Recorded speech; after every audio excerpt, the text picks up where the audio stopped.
7 years. That's how long I'd been married to Natalie Porter Walsh, when everything I thought I knew about my life turned out to be a carefully constructed lie. My name is Cameron Walsh.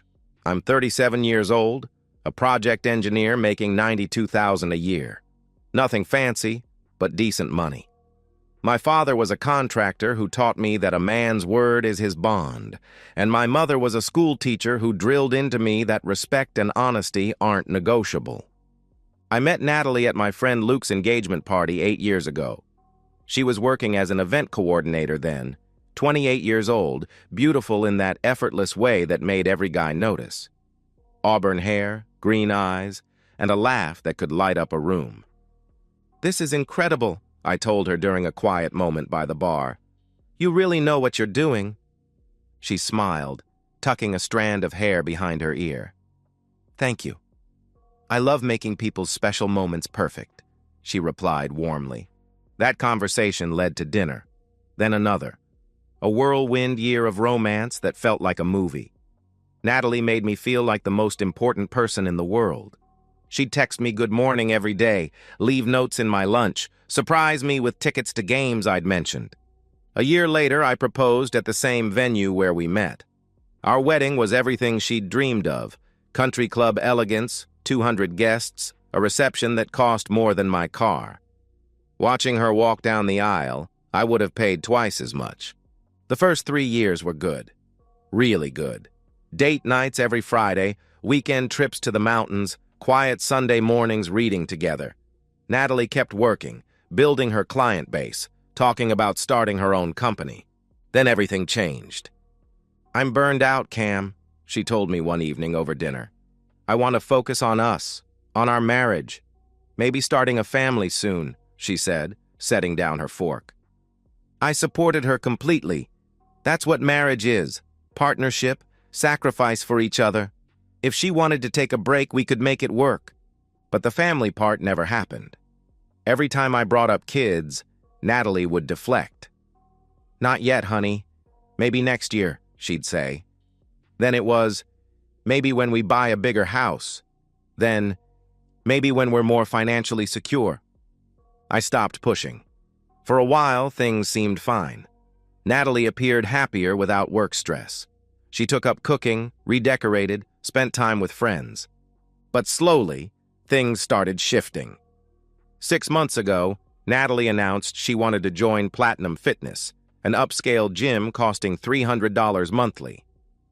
"I want to get in better shape," she explained enthusiastically. "This place has the best trainers, great facilities." I encouraged her completely. And at first it worked. She came home energized, glowing, talking about workouts with genuine enthusiasm. But then other things changed.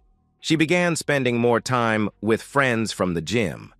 These mysterious workout buddies I never met. She'd come home smelling like expensive perfume I hadn't bought, wearing workout clothes that looked more like fashion statements. Her phone habits changed too. She'd check it constantly, smiling at messages in a way that made my stomach twist. When I'd ask who was texting, she'd give vague answers.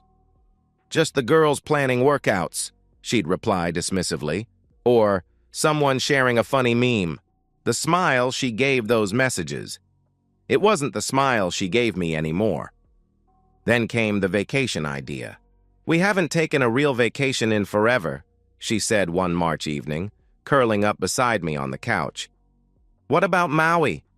That resort your coworker Brad mentioned?" she suggested excitedly. "I love it," I responded immediately. "Just the two of us?" "Well, what about asking Jade to come?" she asked hesitantly. "She's been going through a rough patch since her breakup. Sister time might be good." Jade is Natalie's younger sister, 32, recently divorced, works in marketing. If having her along made Natalie happy, I was game. "Sure," I agreed. "The more the merrier." I spent 2 weeks planning everything. Sunset Bay Resort, 3 rooms for a week, flights, rental car, $8,000 total. But seeing Natalie's excitement made it worthwhile. She researched spa treatments, restaurants, excursions with more animation than I'd seen in months. The night before leaving, I watched her pack. New clothes I'd never seen, designer sundresses, expensive swimwear, perfumes from brands I couldn't pronounce. "I've been saving my own money for vacation shopping," she laughed when I asked about the expensive items. "A girl's got to look good in paradise, right?" she added playfully. Her own money. From what? She hadn't worked in 4 years, but I didn't push. On the plane to Maui, I noticed something troubling. Natalie was texting someone, smiling that private smile.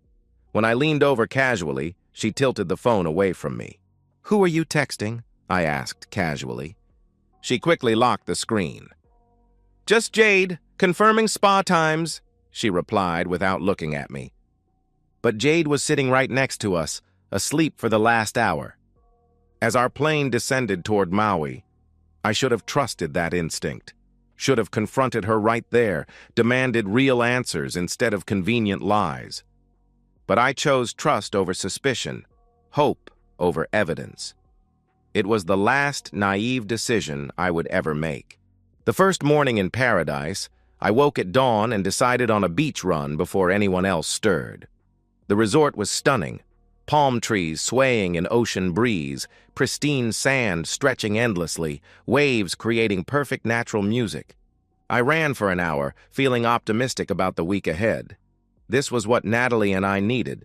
Time away from routines, from whatever invisible tension had been building between us. Returning to our rooms sweaty and energized, I expected to find Natalie asleep.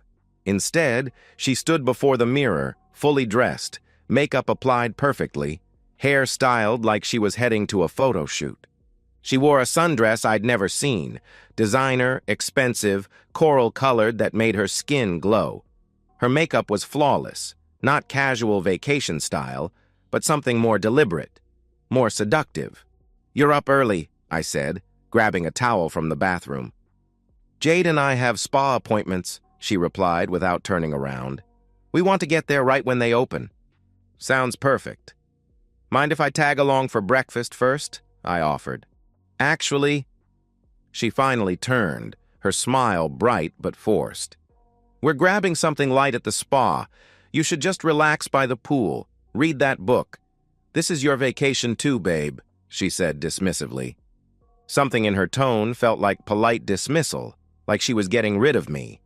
But maybe I was reading too much into sister time. "Sure," I agreed. "See you for lunch?" "Definitely." "Love you," she said, kissing my cheek carefully to avoid smudging her lipstick. An hour later, showered and caffeinated, I settled poolside with a beer and my thriller novel. The resort buzzed with families, couples, groups of friends laughing together. I was 3 pages in when I saw him. He walked through the pool area like he owned it. Tall, maybe 6'2", muscular build screaming personal trainer. Designer tank showing impressive arms, expensive sunglasses, confident stride making people notice him. I barely registered him initially, just another gym-obsessed guest. Then I heard Natalie's laugh. Not her polite social laugh, her real laugh, pure, genuine joy I hadn't heard directed at me in months. Looking up, my stomach dropped. Natalie walked directly toward the stranger, face lit with excitement I couldn't remember seeing. Jade beside her, but Natalie only had eyes for this man.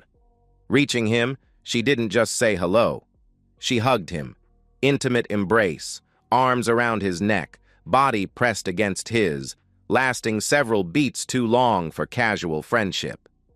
I set down my book and stood, heart hammering. They talked now, Natalie's hand on his arm, laughing at something he said. He smiled down with obvious appreciation, and she looked up like he was the most fascinating person alive. I walked over. "Babe," I called out, voice carefully casual. "Who's this?" All 3 turned. Natalie's expression flickered with what looked like panic before smoothing into brightness. "Cam, perfect timing," she said with forced enthusiasm. She gestured toward the stranger. "This is Ryan from my gym. I had no idea he'd be here. Incredible coincidence," she exclaimed. Ryan stepped forward with practiced confidence. "Cameron, right? Natalie's told me so much. Great to finally meet the husband, he said smoothly. I shook his hand, grip firm. Cameron Walsh. And you are? I replied evenly. Ryan Castellano. I'm a trainer at Platinum Fitness. Your wife's one of my most dedicated clients, he answered confidently. Trainer. That explained the body, the confidence, the way he carried himself like every woman should be impressed. Small world, I said neutrally. What brings you to Maui? Needed vacation. Work's been intense. Saw this place online, figured why not treat myself? He replied smoothly. His answer felt too rehearsed. Crazy coincidence you're at the same resort, I continued, watching his face carefully. Right? Couldn't believe it when I saw Natalie this morning. Hawaii's big, but here we are, he responded with that confident smile. This morning. He'd seen her this morning, but she'd supposedly gone straight to spa appointments. I thought you had early spa treatments, I said to Natalie. We did, Jade jumped in quickly. We ran into Ryan on our way, decided to reschedule so we could catch up, she explained nervously.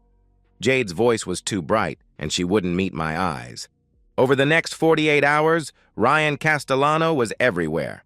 Breakfast the next morning, sliding into our table seat. Hope you don't mind, he said casually. Eating alone gets old. Poolside whenever Natalie appeared. Didn't you want to try that aqua aerobics class? He'd suggest.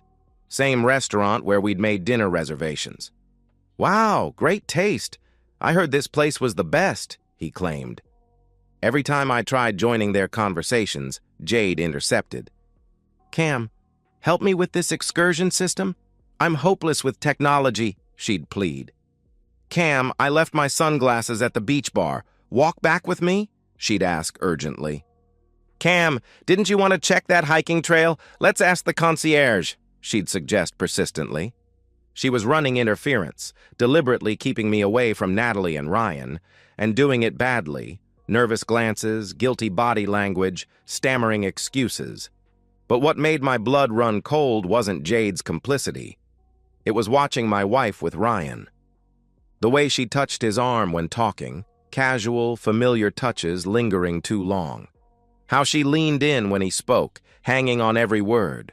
How she laughed at his jokes with her whole body, like she hadn't laughed at anything I'd said in years. And the looks, heated, intimate glances full of shared secrets. I know what sexual tension looks like. What I was watching wasn't friendship. The third night, I decided to test my suspicions. I'm wiped, I announced after dinner, stretching dramatically. Calling it early. Poor baby, Natalie said, touching my arm. First affectionate gesture since arriving.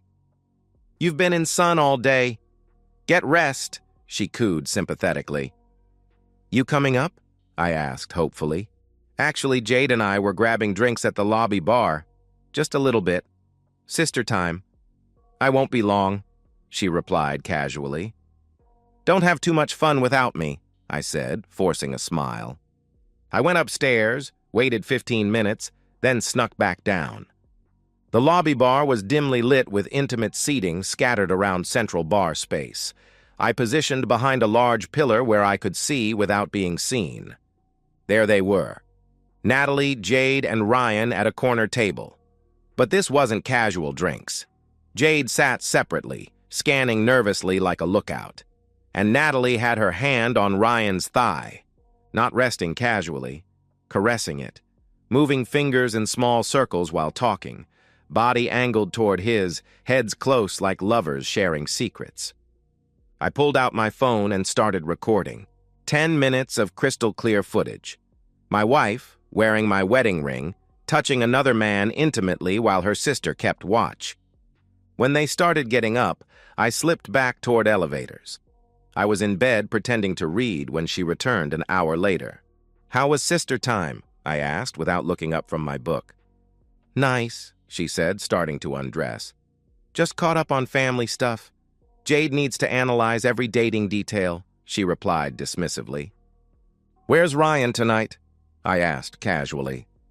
She froze momentarily, dress halfway over her head. I don't know. His room, I guess. Why? She answered defensively. Just curious. Seemed like you three were having fun, I observed. He's nice. Good gym friend. But honestly, I was ready to get away. Sometimes guys don't know when they're being too friendly, she said carefully. The lie came so smoothly I almost believed it.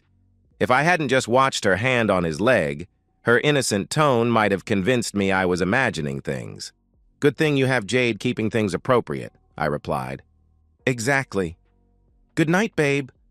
Love you, she said, rolling over. Love you too, I answered.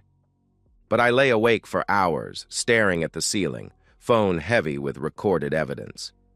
My wife was cheating on me, not emotionally, not crossing minor boundaries, full-on physical involvement, and doing it 10 feet from our hotel room with her sister as accomplice while lying about every detail. The worst part wasn't the cheating itself, it was the arrogance, bringing her lover on our family vacation, making me pay for the trip where she planned to betray me, using her sister to distract me while she carried on publicly. They thought I was stupid, so trusting, so naive, they could conduct their relationship under my nose without consequences. They were wrong. As Natalie slept peacefully beside me, probably dreaming about her trainer, I started planning. Not just how to catch them, I had evidence, but how to ensure the consequences matched the betrayal. My wife wanted to play games? Fine. She was about to learn some games have very serious consequences. I woke up the next morning with strange clarity. The confusion, second-guessing, desperate hope that I was misreading innocent interactions, all gone. In its place sat cold, focused determination. My wife was cheating on me with her personal trainer on our family vacation. The evidence was undeniable. Now I needed more. Not just proof for my peace of mind, but evidence so comprehensive, so irrefutable, that when this crashed down, Natalie could never gaslight me, never claim misunderstanding, never spin this to friends and family. I needed her caught dead to rights, with zero possibility of denial. I became a ghost in my own vacation, present but watching, participating but calculating. At breakfast, I smiled when Ryan joined uninvited. I made small talk about his workout routine, asked interested questions about training philosophy, played the friendly, oblivious husband perfectly. You know what? I said, buttering toast casually. I should probably start working out more seriously. Maybe when we get back, you could give me some tips, Ryan. Absolutely, he replied, flashing that confident smile. Always happy to help a friend get in shape. Friend. The word tasted like acid, but I kept smiling. Meanwhile, I cataloged everything. How Natalie's eyes lit up when Ryan spoke.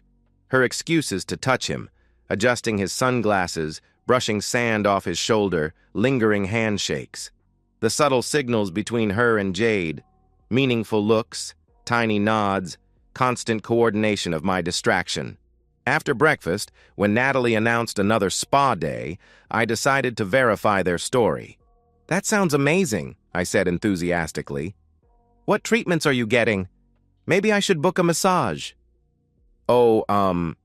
Natalie glanced at Jade nervously. We're doing some full-day package. Sister's retreat thing. Very exclusive. Probably booked solid, she explained quickly. Let me check with the concierge. Maybe they have openings, I offered helpfully. No, she responded too sharply. I mean, don't worry, babe.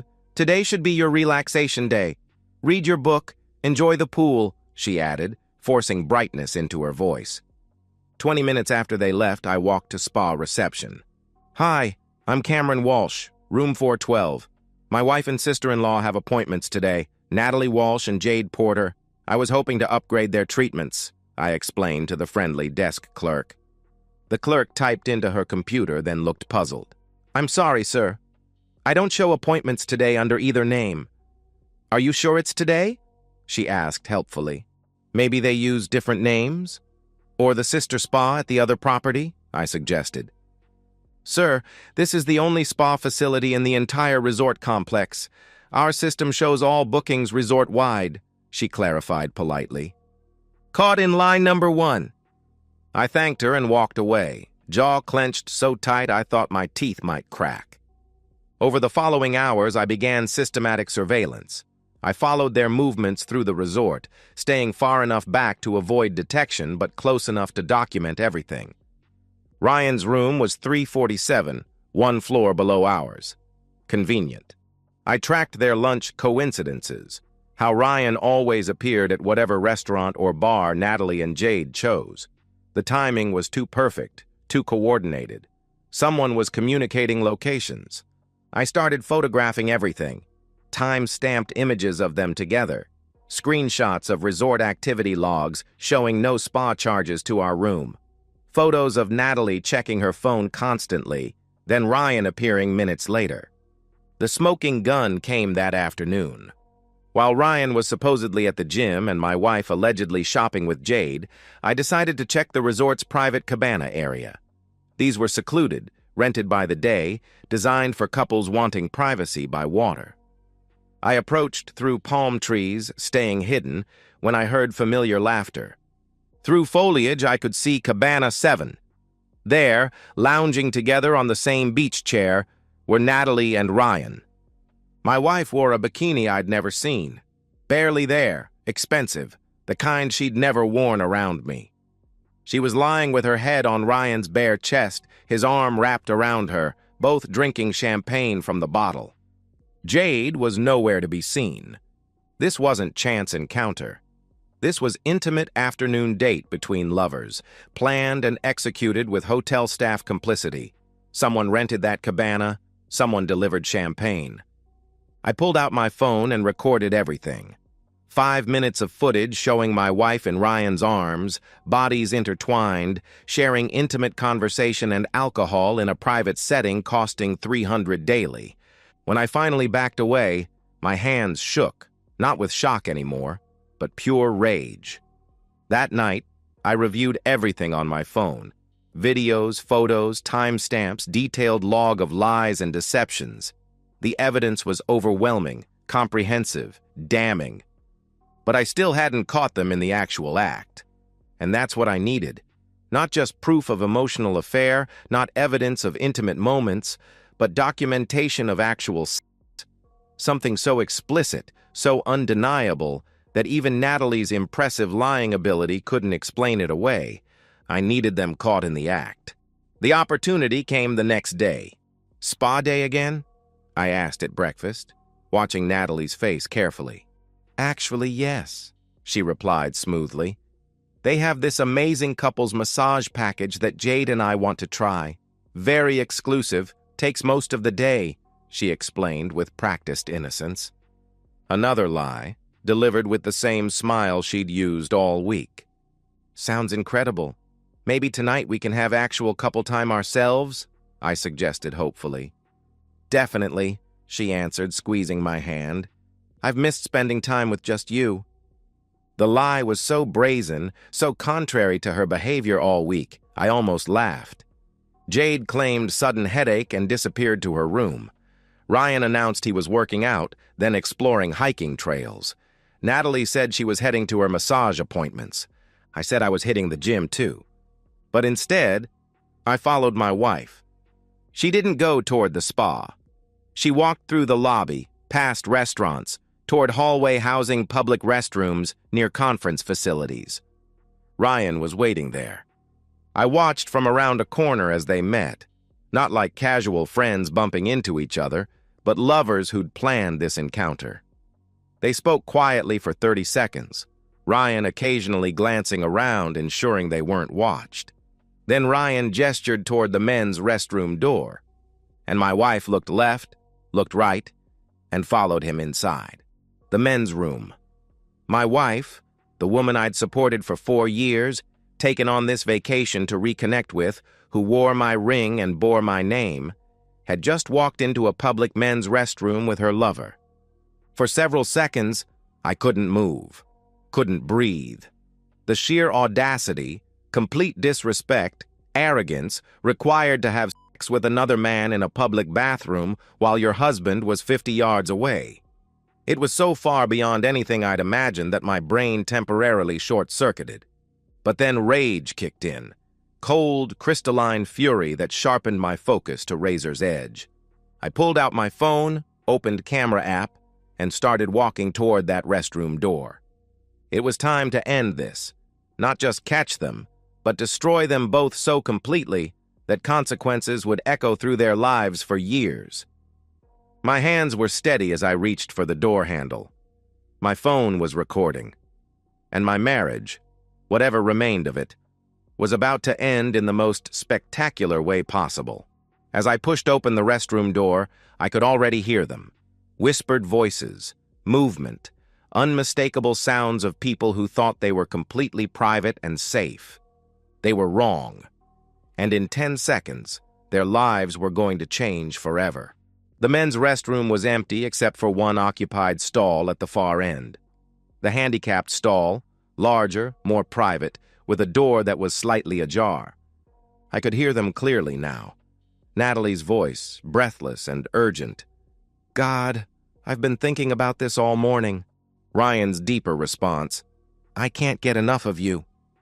The sounds that followed left no doubt about what they were doing. I approached silently, my phone camera already recording, my heart hammering with mixture of rage and adrenaline that made my vision crystal clear. Each step felt like slow motion, each sound from that stall driving the knife of betrayal deeper into my chest. When I reached the door, I could see them through the gap. Natalie was on her knees, still wearing her wedding ring, performing oral sex on her personal trainer while her husband was 50 yards away. Ryan was leaning back against the stall wall, eyes closed, one hand tangled in her hair.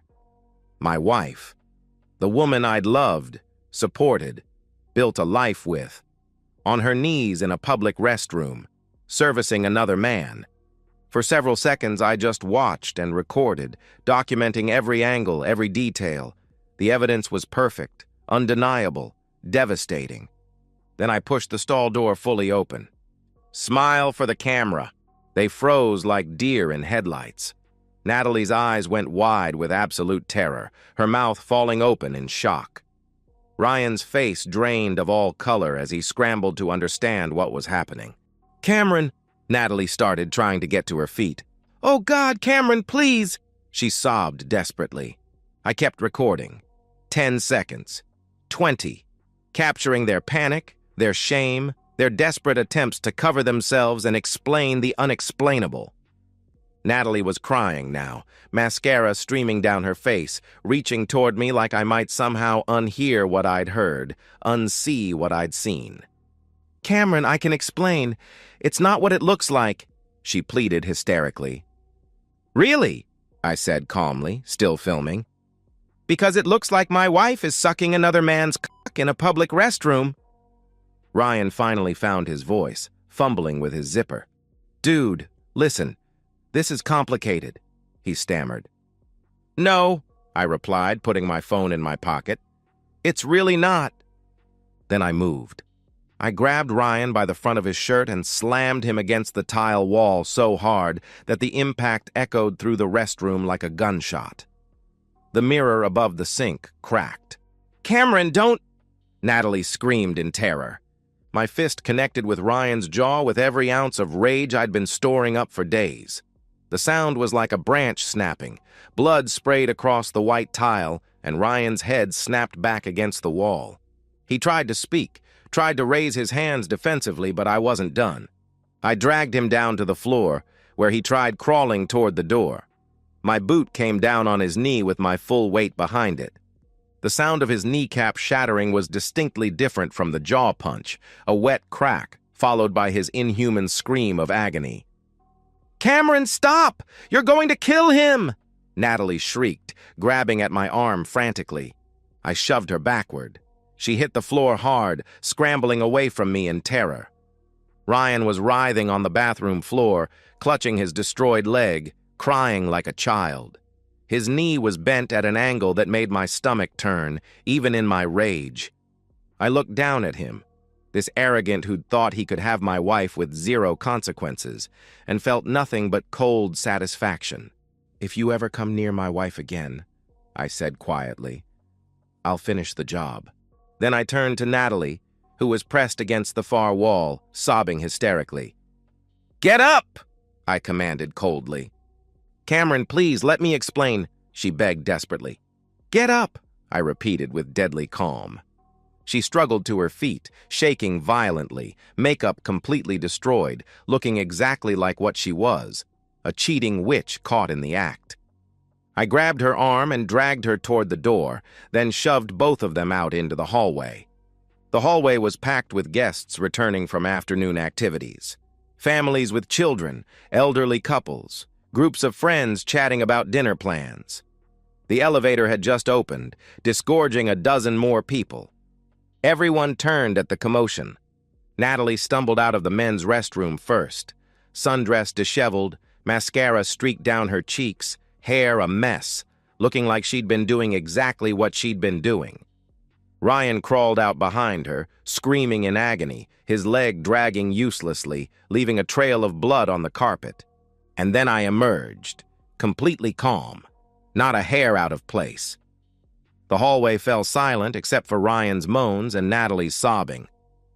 "This woman," I announced loudly, pointing at Natalie, "is my wife."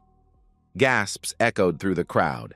Phones appeared, pointed at us, recording everything.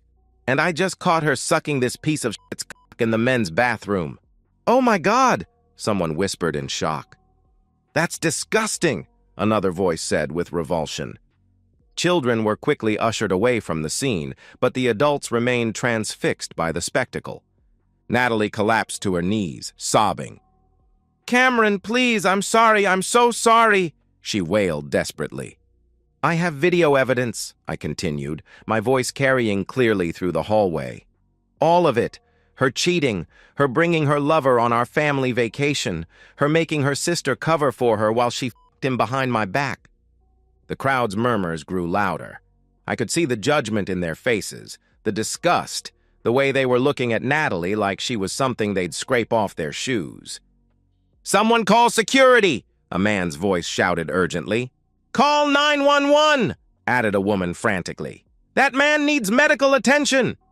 Ryan was still writhing on the floor, his destroyed leg twisted at an impossible angle, blood pooling beneath him. I looked down at my wife one final time. She was kneeling on the resort carpet, completely broken, her reputation destroyed in front of dozens of witnesses who would remember this scene for the rest of their lives. "You're done," I told her quietly. "Pack your stuff. Our marriage is over." Then I walked away through the shocked crowd, past the gathering security guards, straight to the elevator. Behind me, Natalie's wails echoed through the resort hallway. Hotel staff was rushing to help Ryan, guests were calling for medical assistance, and the whole scene was being recorded by multiple phones. By the time I reached our room, I could already hear sirens approaching. I sat on the bed, pulled out my laptop, and began typing an email to my divorce attorney. Need divorce proceedings started immediately. Evidence attached. I uploaded the bathroom video, the poolside recordings, the timestamps of lies, everything I'd documented over the past week. Then I hit send. Within 2 hours, Ryan was airlifted to a Maui hospital for emergency surgery on his shattered patella. The doctors said he'd walk with a permanent limp, assuming the surgery was successful. Natalie was escorted to her room by security and informed she'd be removed from the property first thing in the morning. Hotel management reviewed their security footage and found multiple instances of her and Ryan in compromising positions around the resort. Jade appeared at my door around sunset, pale and shaking. "Cameron, I'm so sorry," she started tearfully. I didn't let her finish. "You knew from day one. You helped her. You watched me like a babysitter while she met with her lover. We're done," I said coldly. I closed the door in her face. By evening, the video had circulated among resort guests. Social media posts were already appearing, blurred faces, but clear enough that anyone who knew us would recognize the players. Natalie's public humiliation was complete and permanent. As I packed my bags to fly home the next morning, she pounded on my door. "Cameron, please, just let me explain. We can work through this. It was a mistake, a terrible mistake. I love you. I want to save our marriage." She sobbed desperately from the hallway. I didn't open the door, didn't respond, just continued packing while she sobbed and begged outside. I was done with her lies, her manipulation, her complete lack of accountability. She'd made her choices. Now she could live with the consequences. The real consequences were just beginning. I'm sitting in my downtown condo tonight, looking out at the city lights, thinking about how much my life has changed, how much better it's become. The divorce was swift and decisive. My attorney, Patricia Young, who specialized in infidelity cases, took one look at my evidence and smiled like Christmas morning. "This is the most comprehensive documentation of adultery I've seen in 20 years, she said confidently. "Your wife is going to get destroyed." She was right. Under our state's laws, proven infidelity significantly impacts asset division. The video evidence, witness testimony from resort staff, and my documented timeline made Natalie's case hopeless.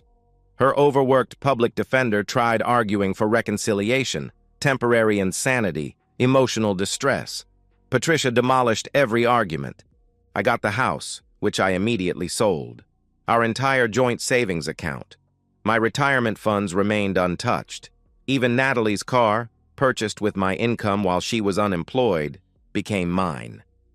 Natalie walked away with nothing except her personal belongings and permanent shame. The social consequences were perhaps more devastating than financial ones.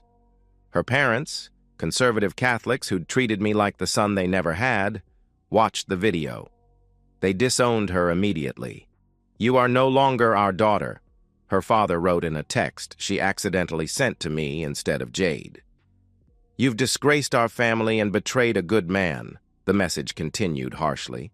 Her circle of gym wives and socialites evaporated overnight. These women, who'd apparently known about Ryan all along, distanced themselves the moment the scandal went public.